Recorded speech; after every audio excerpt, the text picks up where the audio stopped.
Hello, and welcome to this week's Career Chat, where we meet each and every Wednesday at 3 o'clock to discuss a new career.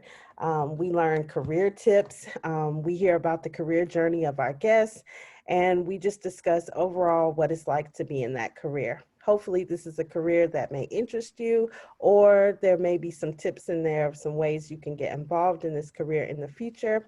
If you are someone that is a teenager, maybe you're just trying to figure out where you want to go with your life and you just want to hear about different careers so you can get some more information, this is the virtual program for you. And then adults also, you may be looking to change careers, or you may just be looking to find out more about a different career direction that you may want to go in.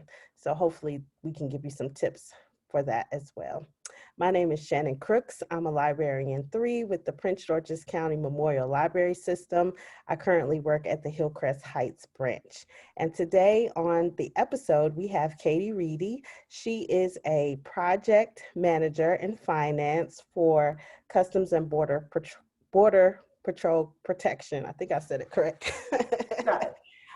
She's going to give us some information about her career. And we're going to start off, Katie, with the first question, which is, what are your job duties and responsibilities? Hi, everybody. So my job duties every day are to manage a team to achieve our goals. And that is everyone from IT resources through communications, all the way in between of the internal management flow. And just to make sure that every risk is addressed, and if they have a blocker, the blocker is removed. And if they need assistance, that's my job, is to help make sure that I'm cutting the red tape and making it happen. Okay, awesome. Mhm. So how long have you been working in this industry? I've been in the federal government for over 15 years. Wow, that's a really long time. How did you get your start? So I started my federal career as a US Peace Corps volunteer. So I served in Malawi, Africa. And when I came home, I had something called non-competitive eligibility, which lets you go into a federal job very easily. But I started as a contractor and then I became a federal employee. And I have just enjoyed it. I've worked at several agencies and it's a really great career path. Wow. How did you get started with the Peace Corps? I was graduating college and wanted to travel and I wanted to explore the world, but I also needed to work. And so there was an advertisement and I called the number and got an application and I applied and I graduated in May and I left in June of 1999. Wow. Mhm. So how long did you stay in the Peace Corps? I was there for 24 months, a little bit over, about 27, 28 months Mhm. because of training. And then I did my full 24 months of service in Malawi. So explain to some of our viewers who may not know what the Peace Corps is. What exactly is it? Sure, it's a government agency, it's independent, and volunteers, US citizen volunteers, go to serve in a host country nation for 24 months. They call it a tour of duty. You can serve anywhere from a business advisor, an environmental advisor, a health advisor, traditionally a teacher, and you go and you live as a local. You learn their language, you learn their culture, and you live in the community. You have to adapt and adjust, and it is a great experience. It's very hard, learning languages you've never seen before, being in cultures that are very challenging to an American's notion, helped me grow and helped me develop, as well as facing adversity, having to be lonely, having to quiet, how to cope with that, how to get your own water, how to cook over a fire. And it really formed the foundation of my career path of service and serving my country. Wow. So, young adults, if you're, just finishing college, maybe right now you don't know what you want to do with your life, the Peace Corps sounds like an amazing opportunity for you to go live in another country, gain some experience and working with that culture. So I think it's a great opportunity for young people to explore. And then, like Katie, a position in a great organization could come about. So it would be a great opportunity for you to explore if you were a recent graduate. Also, with the Peace Corps, you say you were there for 24 months. What is it like being away from your family that long? Do you get to come back to visit during those times? It is tough. It's a little different now. You know, when I served, we didn't have technology. We didn't have Facebook or Instagram or electricity, really. So I had to disconnect and I had to communicate to my family via letter, airmail, snail mail. And it forced me to really integrate with my community. It made me learn the language better so I could express emotions. It made me develop out of my comfort zone and make friends from some people whose English is not their first language, and they're not American.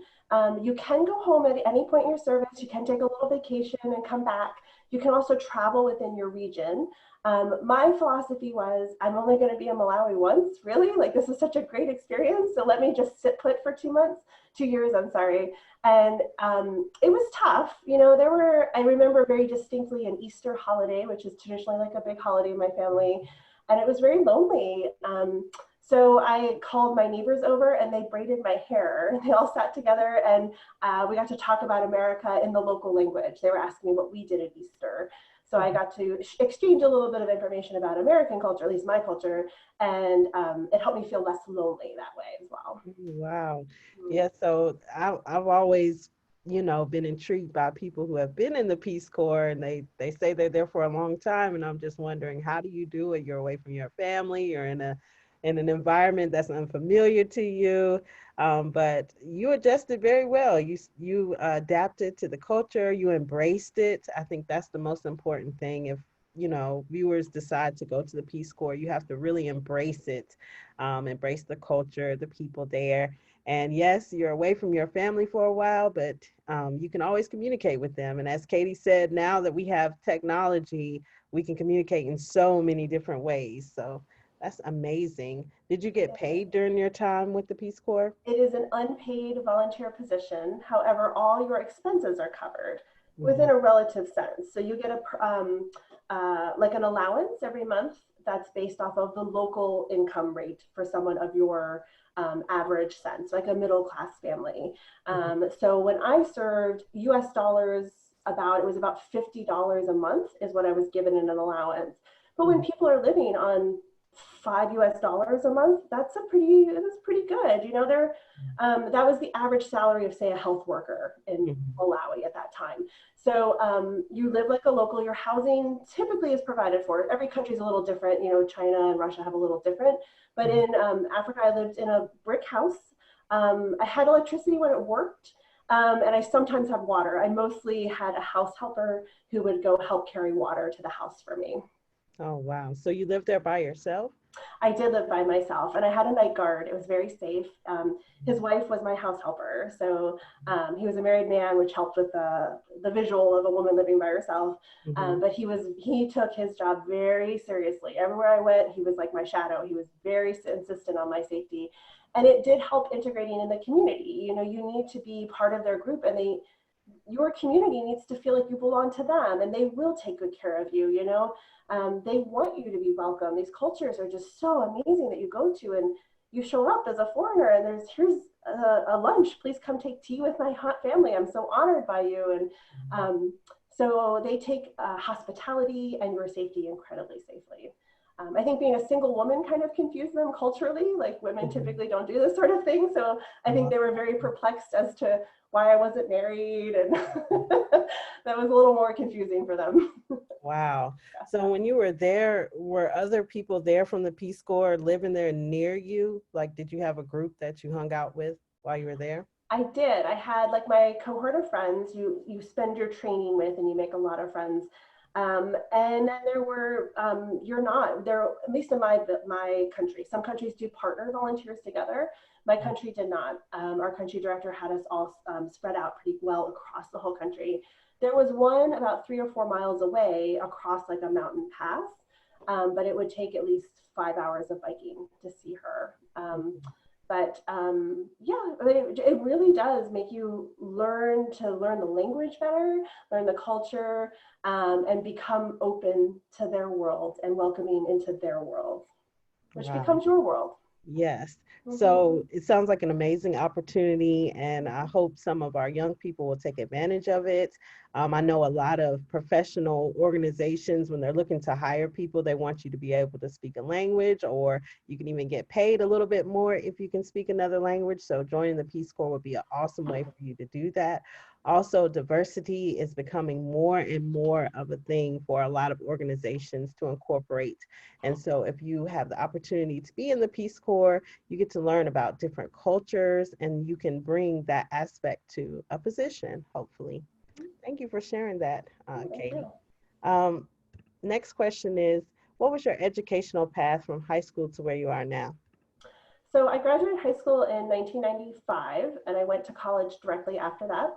I graduated college in 1999, and then I joined the Peace Corps, and then I started my career. I started working. I didn't launch right into a graduate program because I didn't really know what I was going to do, and I didn't want to make a $50,000 investment into a degree that I didn't know if that was the field I was going to really work in. So when I was at the Department of Treasury, I had the opportunity in my career field. I was a contracting officer to take advanced credits in order to get promoted. So I was able to pay for 2/3 of my master's through that program. My agency actually sponsored the 75% of my master's tuition, and I only had to pay about a third of it. And I did that online through American Public University, a very affordable program, just because I needed the flexibility as a working adult to not be tied to a classroom. And that program worked really well. It was accredited, it was designed for working people, Mhm, especially veterans. mhm, So I had an amazing cohort of people I was learning with who were working adults and understood that. So when you had group work, there was this notion of we have a life, we have to work. And being able to bring 8 years of experience as a working professional into a master's program, I think it made me a better student. It made me much more focused. And again, I walked out with no debt. I paid cash mhm, for the program, and then my agency picked up the remaining cost, which is very common across the federal government. If not your whole degree program, they will pay for like classes that are directly related to your job. mhm. Mm-hmm. I'm glad you said that because a lot of organizations, they can't afford to pay for their employees to go back to school or to further their education. But the fact that the federal government does invest in its employees is an amazing perk of being able to work there. So if you are an adult and you're looking to try to get into the federal government, hopefully you can go to their website and look at some of the jobs that they have available and just get a start. If you get your foot in the door, like Katie said, they can support you if you want to go further with your education. They can pay for some of it, and that could help you and motivate you to go back to school. I know that's a barrier for people right now, is paying the cost of tuition to go back to school for a graduate program, some people even for a bachelor's program. So the fact that the federal government does that is amazing, um, and is a great perk. Mm-hmm. So the next question, Katie, is how did you get interested into your profession? It's a good one. So it started back as a Peace Corps volunteer and serving. My motivation has always been solving problems, solving complex problems, and being a federal employee allows you to make those choices in your career to go after the really challenging issues that is facing the federal government and the public. So it's Mhm. a great service opportunity for me. Mm. So that's wonderful. I know that people are looking for volunteer opportunities, and the Peace Corps is a way to get started with that. And then to know at the end you have the possibility of getting a federal government job is just amazing. So you feel like you're working towards something. So if that's something you're interested in, I think even adults, you don't have to be a college graduate, to go into the Peace Corps. You Mhm. could just be a regular adult looking to get some volunteer hours. Maybe you want to go to another country and see what it's like, immerse yourself in the culture, and then you can come back to an amazing position, hopefully, with the Mhm. federal government. Yeah, we have our most famous senior volunteer is Jimmy Carter's mother. Ex-President Wow. Carter's mother was a Peace Corps volunteer in her retired age. So it's amazing. In my cohort in Malawi, we had 3 retired ladies, and it was one of the first kind of larger groups coming in. And Wow. they were so amazing because they were nurses and librarians and housewives, and they just brought these amazing skills to us that helped us grow as well. It's a Wow. lot to offer. Yeah. So what is the age range? Like what's the age you have to be in the Peace Corps? You do have to be an adult, and Okay. typically they want you to have a college degree, so probably early 20s. I think Okay. the average age of a volunteer is somewhere between 27, 28. I'd have to go look at the website. But there is no real age limit on the other end. It really is probably mostly depend on your health, if you Okay. can career to health. Awesome. Hmm. Um, Next question, Katie, is how much time did you invest into getting to where you are today? A lot of time, and it never stops. I have to say, always learning, always seeking. So my bachelor's degree was 4 years. My master's was about 3.5 while I was working full time. So Mhm. while you're working and gaining experience, also learning from a book. And then I was also certified in the federal program, the Federal Acquisition Certificate Program. I have a contracting officer's representative certificate, level 3, and I have a contracting officer level certificate, level 3, and I'm right now pursuing my project management level 2. So all those certificates combined are probably another 7 to 9 years of Mhm. investing in time. It really is a long game. So never stop learning. That is the thing with government. It's so easy to sit in this role and just do one thing all day long. But Mhm. these certificate programs are open. If you're a federal employee and your agency follows the federal acquisition program, you can take these classes and fill the certificate out with your supervisor's permission, of course. Mhm. Are these certifications free or? They are. They're free. The Wow. agency invests in them. A lot of them are online, and some of them are in person. I know it's challenging for people out of DC Mhm. to get a class in person because a lot of it's focused here. But I take classes through Defense Acquisition University, the DAU, Mhm. which is all through that FAI interface. So it's just a measure of finding out how your agency does it and if they participate in the FAI program, and which is the Federal Acquisition Institute program, and look at the certificates.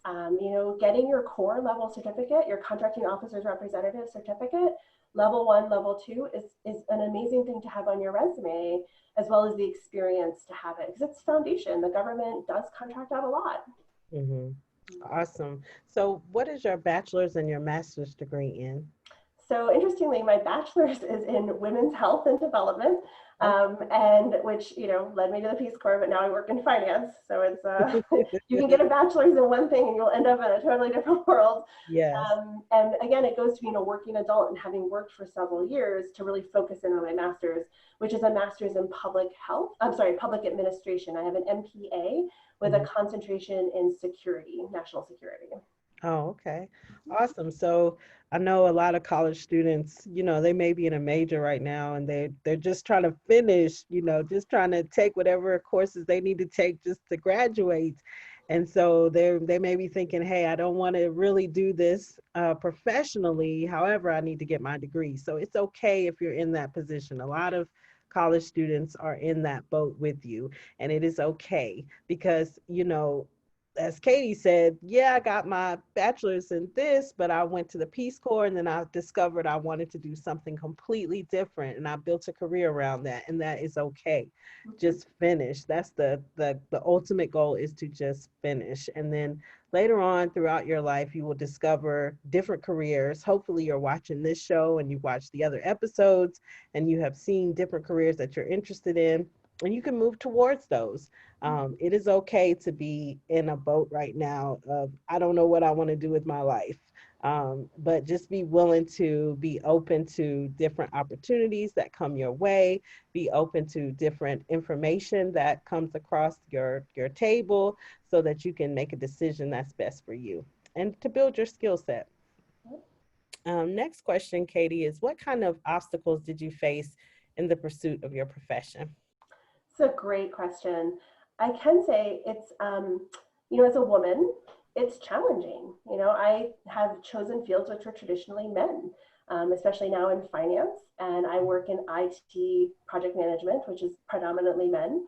And it was, and still is, a daily struggle of, the world has changed. It's 2020, and they raised their career in a different era. And it's not necessarily generational divide. I think it's more of they have always been uh, the lead in their role. And now I'm the government lead trying to lead them. And it's a very big struggle of eye rolling and the microaggressions and not always including me in meetings. And so you can come in and be very fierce and like demanding. But I found that all that does is it makes them hide a little more. So my approach to it has been diplomacy, approaching it as I need you. I need your technical skill. You're the expert here, not me. But I need to guide you and I need to be your advocate in these roles. And it has helped evolve, but it is so easy to fall into that spiral of just becoming very animosity and to back that through. And the other challenge I had, very similar mindset, was I had my son in 2014. And so it was my choice. I got off the really fast-paced career track. Because I couldn't see as a contracting officer working, those 15-hour days you were demanding out of you, working Saturdays to get through the fiscal year. But I made that choice for myself. And some people don't, they make a different choice. They have better childcare, they have other options. So for me, it was kind of getting off that big career track was a big challenge. But I'm slowly getting back on it. He's 6 and he's lovely and cute. So it's he was a good investment. Awesome. I like that you said, diplomacy, and working with people. We face various challenges as women in a lot of different positions, but even as, you could be young and working with older people, and that's a challenge, or you could be older and working with younger people. So, when you work with various groups of people, there's so many different dynamics you can face. But just being able to do as Katie said and say, hey, we're a team, we're working together. How can I help you? How can you help me? We're trying to reach the same goal. I think that's a good career skill to have with any position, because you're going to find that you're working with various people, different backgrounds, different skill sets, different mindsets. But I think if you take the team approach, you'll be able to face any challenge you have or obstacle you have in the workforce. Thank you for that, Katie. The next question is, what advice do you have for someone wanting to do what you do? The advice I have is always be that yes person. That one, when I have a question, no matter how small of a task it is, hey, can you run this to take this file down to the executive down the hallway? I have to go to another meeting. Just say, be that person that I know are reliable. You're not going to fight me back on it, and even if it seems so small and menial, it does mean I'm building trust with you and I'm relying on you. And I often take the approach as a mentor of explaining it to them later. Like, hey, I know I had you take that paper. Do you know what it was? It was a memo for approval. And here, let me explain why it's important we had to get her signature. And I say, when I first started my career, when I worked at USAID, right out of Peace Corps, my duty station, the big joke was the copy machine because my entire job was making copies. But I became that gal that could make really good copies and collate things. And while I was collating, I would read them. I would read the report and become very knowledgeable on it. So when I was taking minutes at a meeting, I would make little notes of, hey, that reminds me of this report or this, just to help the executive reading it. And it did lead to promotions. It led to being a member of like a country team or a project team, just by just saying yes and doing the little menial tasks that don't mean a lot to you, but mean so much to the person asking for them. It's great that you said that. I took a training yesterday online, and it spoke to the same exact thing of what you're saying, is being the yes person, going that extra mile to support your coworkers. Essentially, your coworkers are your customers, internal customer service. That was the training that I took. And it is so important to be supportive of your coworkers and for them to be supportive of you, because you never know what that one little thing that you did could have meant for them with regard to work. And it is so important to be a team player. And like Katie said, it could lead to other positions. Someone could see your work ethic and say, hey, that person says yes to everything. That person is really invested into their career, they're invested into the organization, and we need to look at moving them up or promoting them. It is so easy to get into a groove of things of your everyday work or your everyday job and not feel like you should go the extra mile. And I'm telling you, it can benefit you in the future if you just say yes. Maybe there's a special project, say yes. Maybe there's a special team that you can be a part of. Just say yes to those opportunities. Or if no one asks you, volunteer. Say, hey, I would like to be a part of that project, or I'd like to be on that team. I think I could really benefit from being a part of this group who's working on this special project. You never know where it may lead you. And it also helps you to work with different people in your organization. It helps you to see what they do on a day-to-day basis. And also seeing a project from start to finish is so rewarding, not only to yourself, but to the organization. Mhm. Yes, thank you for that, Katie. Mhm. Next question is, where have you worked within the industry? You told us a little bit about your journey, but is there anywhere else you've worked that you would like to share with us? Sure. So I came home and I went and worked as a contractor for a federal agency, which is a little different. You have a different boss at that point. Mhm, And then I went to work for an international non-governmental organization, an NGO, for a couple of years. And they needed someone with expertise in how the government operated because they had taken mhm, money from all other donor countries, but not from the US government donor country. And mhm, even just by being exposed to it, it added having it on my resume, having being at Guest Woman. Put me into a great opportunity of working at a lovely NGO. And then I've worked at Department of Treasury at the Bureau of Engraving and Printing. That's where I started my contracting officer, and it's a factory. And mhm. I bought everything at this factory, forklift services, all the way through shop towels, and then it evolved into services. And I think that was the best thing ever was you were not just buying monitors, you were not just buying keyboards, you were buying for a functional factory. Mhm, Um, which then led me to Peace Corps headquarters, where I worked as a contracting officer as well. So bringing my RPCV experience, bringing my international nonprofit experience, and bringing my contracting officer technical skills into an agency that needed some assistance with that. And then I evolved into being a project manager at Peace Corps and a supervisor.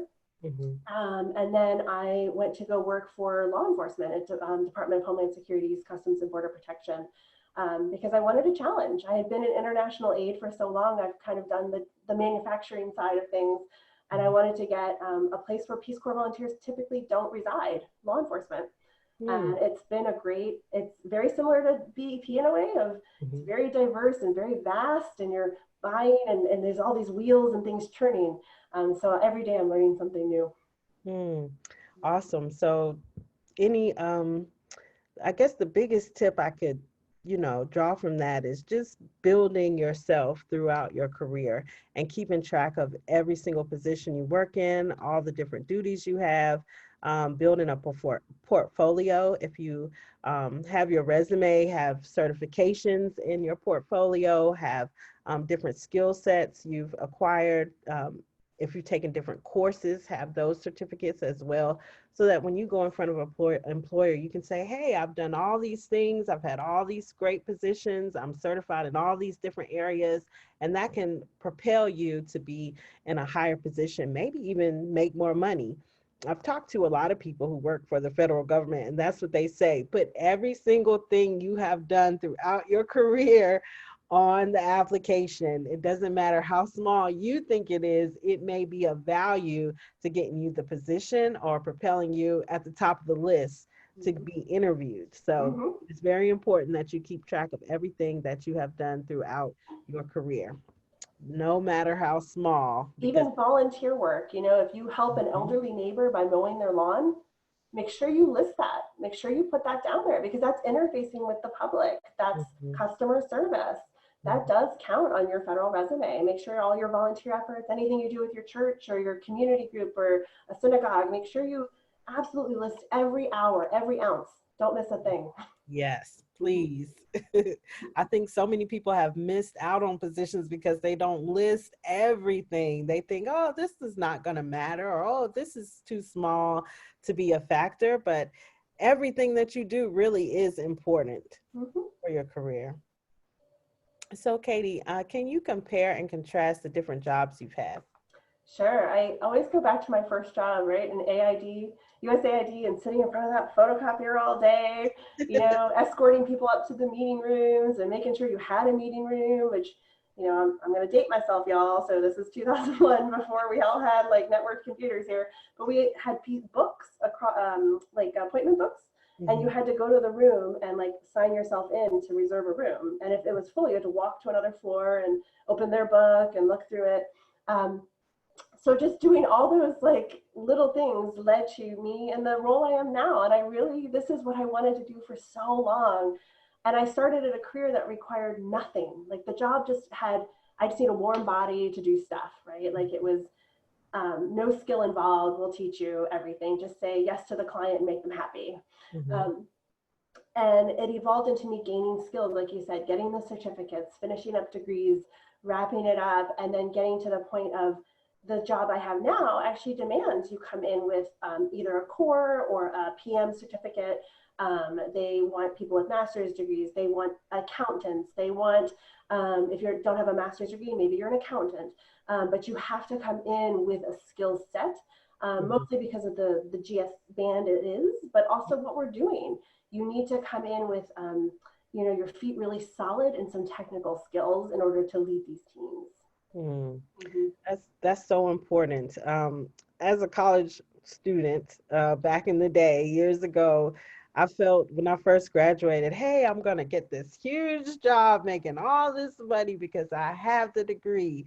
But then I realized, hey, I have to take smaller positions to be able to build myself up, build my skill set, gain the knowledge and experience I needed to get a higher level position. And I think that's so hard for some recent college graduates to digest. They think that they're supposed to get what they're supposed to get.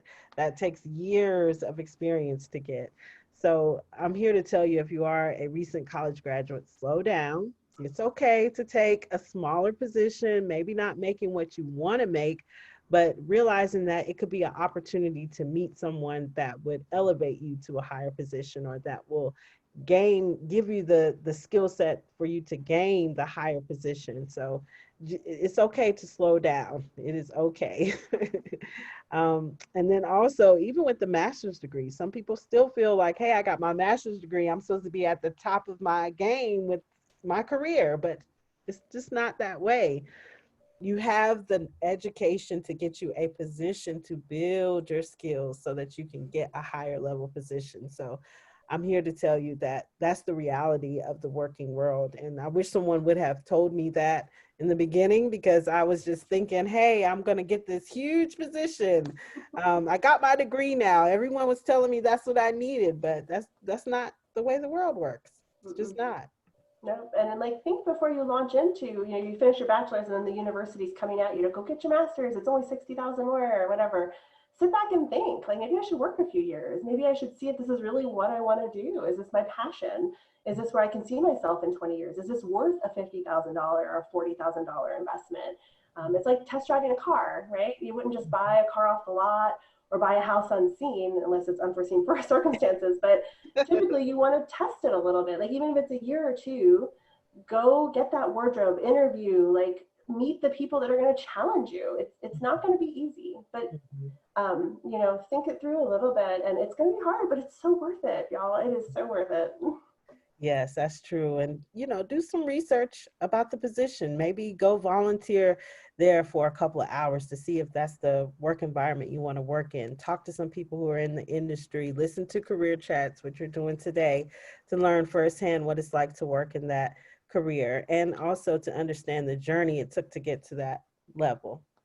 So, awesome. Thank you for that, Katie. The next question is, how has your field changed since the face of COVID? So much, right? I think everything shifted. Fortunately, my project is all about letting people pay online. Instead of going in person to make payments, we're trying to make it online. So, and to a degree, COVID actually helped a little bit because people don't want to come in person. They want options to pay online, which is great for my project. But it's also challenging for communication, right? I do a lot of face-to-face communication. I go to symposiums. I'm speaking with groups. And so in a virtual world, it's challenging because I'm doing conversations like this just usually to my face in a box, right? And not to the 600 people you're looking at. So it's a little different. And from the team perspective, as like leading a team, our contractors come from all over the country. They used to come in on Monday mornings and then fly out on Thursdays. So now we're on Teams, and I have to say, I think we communicate more. We have so many more meetings because there's no travel time. I'm not in one room for an hour and then I need to be in another room for another hour. We're all together in this cyberspace, working together. I am, you have Teams, you've got Skype, you have your phone, you have a text, you have video and email. It's like 7 different ways of reaching me at the same time. So it's building those boundaries a little bit has been challenging. If it's urgent, text me. If I can wait till tomorrow, email me, building that healthy boundary so you're not working till 9 at night. But so it's had a benefit and it's had its challenges. But overall, it's like everything in government, everything in life, you find a solution. Every problem has a solution. It may not be perfect, and it's probably not the vision I had for my project, my boss had, my leadership had, but it's a solution, right? We're getting there. We're launching. We're reaching people. It's just online. Yeah. So if you're not up to par with your technical skills with regard to the computer and the internet, now would be the time to brush up on those skills. Mostly everything is virtual now. Meetings are virtual. I'm pretty sure interviews for jobs are virtual. And so you really have to get comfortable with this new way of living and this new way of life, especially in the workforce. I know that some people are not as computer savvy as others, but maybe you can talk with someone and they can assist you with learning the skills. We did have computer classes going on at our library before the pandemic, and we're trying to figure out now how to go back to that. So hopefully in the future, we can offer those classes again virtually so that we can help people brush up on those skills. But it's extremely important if you want to go into the workforce now more than ever to have those computer skills, especially with the federal government. I know that their application is online and you have to be very savvy with filling it out and filling it out completely in order to get called for an interview. Okay, Katie, so how can young people who are still in school find volunteer opportunities to get started in your field? I think this is a great question. I would say look around you. What does your neighborhood look like? Where do you see a gap in? Do you have elderly neighbors or someone with a physical challenge that maybe needs help putting groceries away or mowing their lawn or putting their garbage cans behind their house or bringing their garbage cans in?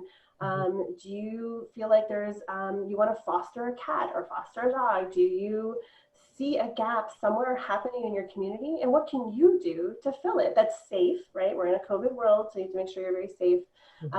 But look around you because there's a lot out there. And I think people are very hesitant to ask for help.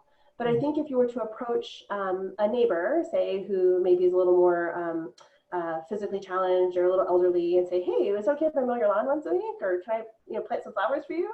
I think they'd love that, right? Or meal distribution. I know our community here in town has done a lot with collecting canned goods, distributing canned goods, as well as with that big storm we had a few weeks ago when there was flash floods through the town. We have certified volunteers that are actually certified in emergency response who helped with, again, food distribution, interfacing with the Red Cross, and even take it to another level. If you just, maybe you don't see a gap or you're kind of struggling with seeing a gap in your community, maybe contact your local councilman or councilwoman, contact your mayor and ask, like, are there community groups that need volunteers? Start at like that local level because you live there. This is your community. You know it best and you can serve it best because it is your home. That's your hometown. Yes, starting locally is extremely important. I know some people, may feel like, hey, the Peace Corps, that's such a big, huge commitment. I'm not ready for that. But you can really start where you live, asking people in your neighborhood, maybe a church or a community center, maybe they need support. At the library, we're figuring out how we can restart our volunteer program with the teens, especially.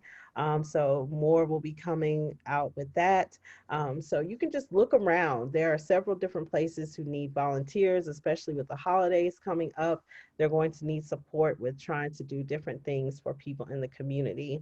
And then that's something you can add to your resume, or maybe you'll make some type of connection and network with someone while you're doing the volunteer work to get another position or another volunteer opportunity so that you can continue to grow and figuring out what you want to do with your life and increase your skill set. So, Katie, what are skills that young people should think about acquiring that would apply to all career fields? Number one skill that I can never train on, right? You have to come with it. It's customer service. You Mm-hmm. have to come with that great attitude of, I can get it done. Yeah, we all have grumpy days, and sometimes we have grumpy weeks. It's okay, we're human. But Mm-hmm. if you come in with like, I'm gonna get it done and I'm gonna do it the best I can, and the only word I can really think of it is like grit, like that true grit within yourself that makes you see a challenge and just want to tackle it. Mm-hmm. And you do it and you're like, I can do this, and then it builds your confidence as an employee. I Mm-hmm. can't always teach it. I can teach technical skills. I can teach you procurement. I can teach you HR. I can teach you project management. I can't always teach coming to that table with like that resolve, that gritty, I'm going to get it done. Yes, ma'am. And I'll have it to you tomorrow kind of thing. That is the best thing you can bring. We can train you on anything, right? We can make you an amazingly skilled person, but you Mm-hmm. got to come to the table with just a great, positive, customer focused attitude. Mm, that's so important because we bring a lot with us to work. We bring whatever's going on at home. I mean, it's inevitable. But we have to say, okay, let me put that on the back burner. Let me bring my positive attitude. Let me be that yes person, like Katie talked about earlier, and say yes to different activities or different tasks on the job so that I can build myself professionally so I can get to the position that I want to be in.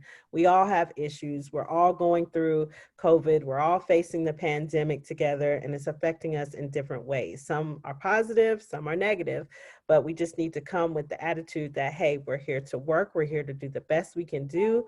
We're going to work as efficiently as we can. We're going to ask for support when we need it and just do the best that we can, no matter what, because the employer is always watching you. You only have one chance really to make a good impression. And so you need to keep that in mind, when you're working on a day-to-day basis. Be flexible.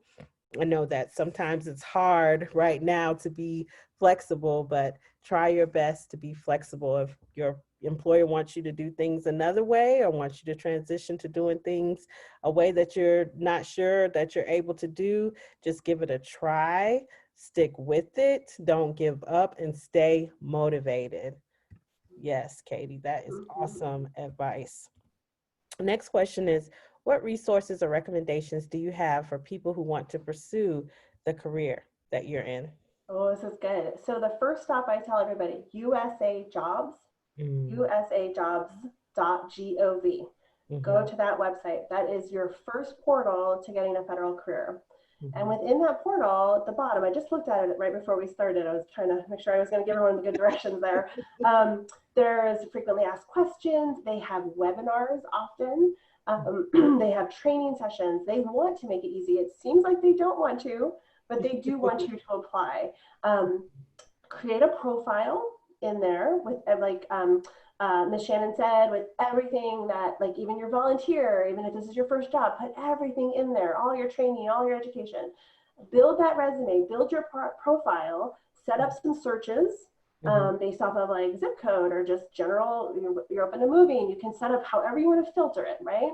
mhm, And then go back, and even if there's multiple programs to get into the federal government. mhm, There's something called Pathways, they have recent graduates, they have internship programs, but they're deadlines, right? There's separate applications to apply for those programs. So my 2 cents is go and pull that information down, get all those dates, get all those deadlines, and like a little checklist of like, what do I need to have? Transcripts, resume, what do I need to have? And then line it up with where you're going to graduate. Where are you in your career? What point in the year is it, right? And then cycle back and start to plan against it. Because those deadlines, as much as you wanted to get it in and you missed it, you're going to miss it. The government is lovely, but also very brutal that way. And it's a hard lesson to learn. But if you are a future graduate, you are finishing up a degree, this is a great opportunity to get into those programs that are designed to grab recent graduates. You just have to hit the timing just right. Awesome. So you said there's free trainings and webinars on there that you can take even if you're not a government employee? Yeah, absolutely. Yes, ma'am. There's lots of them out there. It's all on there, all on the USA Jobs. And I believe once you create a profile, you can ask to be included in like newsletters and things. Also follow, my other 2 cents is follow agencies you're interested in on like Instagram and Facebook. I don't think they do TikTok. Sorry, we're not that forward thinking in the federal government. But I follow my agency on Instagram, and you can see all the different career fields, because within DHS, Department of Homeland Security, you can be a police officer, you can be an IT specialist, you can be a project manager, you can be HR, you can do all of it. And so if you just look at like the visuals of what they do every day, it can even help you narrow what agency you're very interested in joining. And then it could also guide you into what they're looking for. They oftentimes will say, this is our, not motto, but this is our, what's the word, mission, our vision. Yeah, this is our culture. Yes. So you will get an idea of, hey, when I go to the interview, I need to be able to answer the questions like this, or I need to be able to represent this, or I need to be able to say, this is what I believe in, or this is my vision too. And so that will also help you get the position. And then you can know the different projects they're working on. A lot of different organizations will say, hey, we're working on this project, or hey, we're doing this team effort. And so you will know exactly what direction they're moving in. And that's just for any career field, not just with the federal government. Next question, Katie, is what comments do you have about the industry that people just entering it may want to know? The best 2 cents I can offer is stick to it. And I think we covered this before, Ms. Shannon. I'm just, you're not going to come in as a GS 14, 15. It is very rare. And it's usually through special programs or their political appointees. The average federal, like the average of us, right? We come in as a GS 7, 5. Some of our ports of entry, they start as 5s because, it's what the living wage is. And it will get better. Right? Learn, be that good employee, right? Like take the extra time, learn, and don't get in that mindset of like, oh, I'm stuck, right? Like have that resiliency in your head and make use of resources, because these agencies want to keep you. They want to promote you. It's a measure of having the employees to step up to it. And if you're not getting what you need, then you have to build a skill set and try and find where you do fit, right? But I would say just stick to it. It's really hard, right? We're in DC. There's tons of consulting firms around us that are constantly plucking from the federal workforce. But I really like the fact of some of these projects take years, if not decades, to complete. And it's slow, steady, important work. We need your brains. We need your energy in the federal government. So I just encourage you, stick to it. Stick with it. Yes. Yes, sticking to it is very important. Don't give up. And when Katie was talking about GS 14, 15, 17, some of you are like, what is that? Those are pay grades. So every organization has a salary or a pay grade, or maybe it's even an hourly position. And so when you first come in, Katie said, okay, I had to take a GS7. No, it's not what I wanted to make, but it was what I was offered. So I said yes to it so that I could get my foot in the door, so that I could get some more skills, so that I could, see what's around me, so that I could figure out what I needed to do to build myself up to go to a higher position. And I like what Katie said about they want to promote you. They want to push you up to the next level, but you have to want it. You have to step up and say, hey, this is what I want for myself. and I think I can do it. And then they will support you in trying to move up. And I think a lot of positions are like that, not just the federal government, but if you go to your supervisor and say, hey, I really want to build my skill set, I want to get better, I want to potentially move up, what is it that I can do to improve myself? They will love you for that. They want to hear that so that they can say, hey, you have this, and this you need to work on. And then you can say, hey, well, how can I do that? Can you support me with learning how to do that? Can you support me in getting better? Is there some trainings I can take? Is there someone I can work under? Maybe I can be an apprentice and learn more from someone else. And they will love you for that. And they will work with you. And they will always think about that. Every time they interact with you, they'll say, hey, this person wants to move up. This is their career goal. How can I support them? Let me get different activities or different projects together to really help them build that skill set. So you can do that now in your current position. Or maybe you're a young person. Maybe you're thinking, hey, I'm, still in high school, or I'm, in college or recently finishing college, and I want to do this as a career potentially in the future. Maybe talk with someone who's in that career and say, hey, this is what I want to do. Can you help me? Can you support me? Can you guide me in the right direction? I think we've talked about mentors in previous episodes, but that's essentially what we're talking about now, is finding someone to help mentor you to take you to the next level. And it's easy to find a person to do that. You just have to ask. Just ask, and they're willing to help you. They'll love it because as much as you're growing from them, they're growing from you and learning from you so that they could be a better mentor. They could be a better supervisor or director, administrator. So it's just awesome. Just have that conversation and have that confidence to go to that person to let them know what you want to do. Katie, so do you enjoy what you do now? I think you do from our conversation, but I want to hear from you.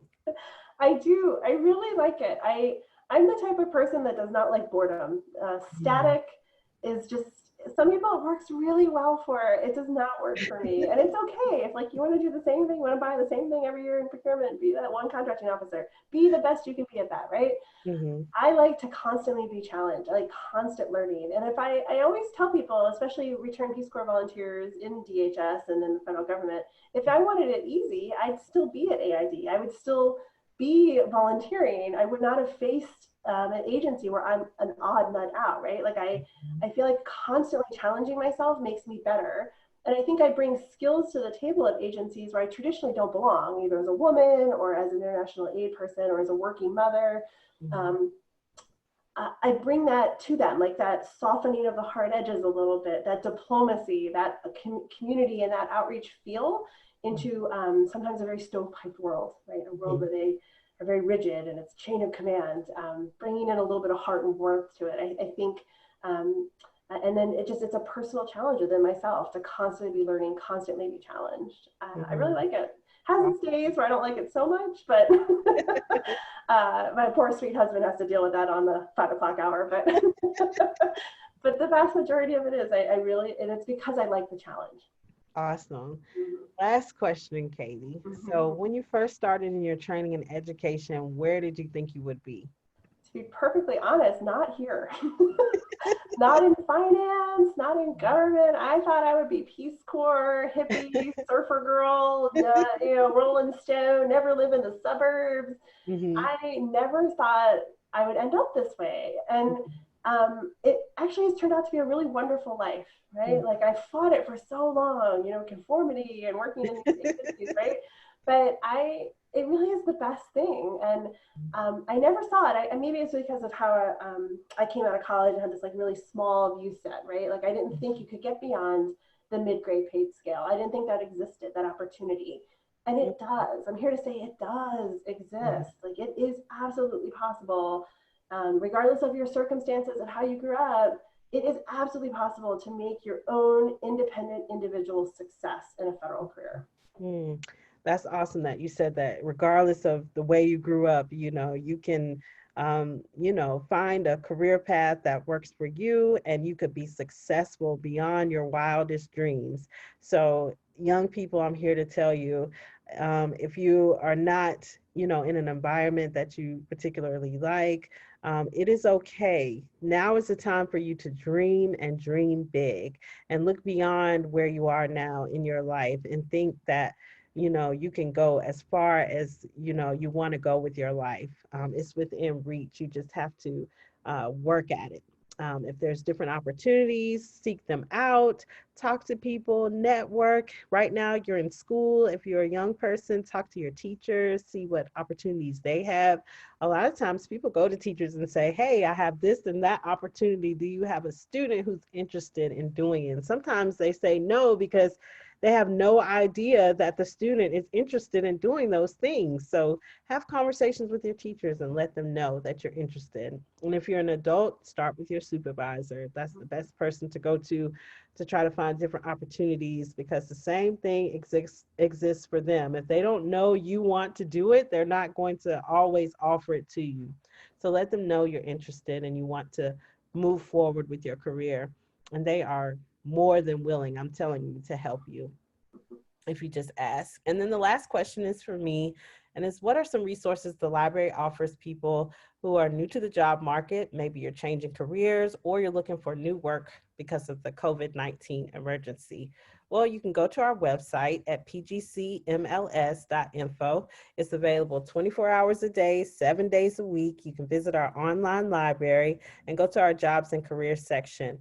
There you will see Brain Fuse, career transitions, which unfortunately is only available till September the 30th, 2020, and then Learning Express Library. So from there, you can do career assessments, you can search for jobs, you can create and build your resume and cover letter. Maybe you need assistance from a job coach. There's a free job coach available to you where you can ask questions, maybe run your resume by them to see if they have some feedback for you. There's some step-by-step guidance into discovering your interests. Maybe you're looking for a different career. There's different careers listed there with the skill sets that are needed for those positions. And then young people, there's practice tests for college entrance exams.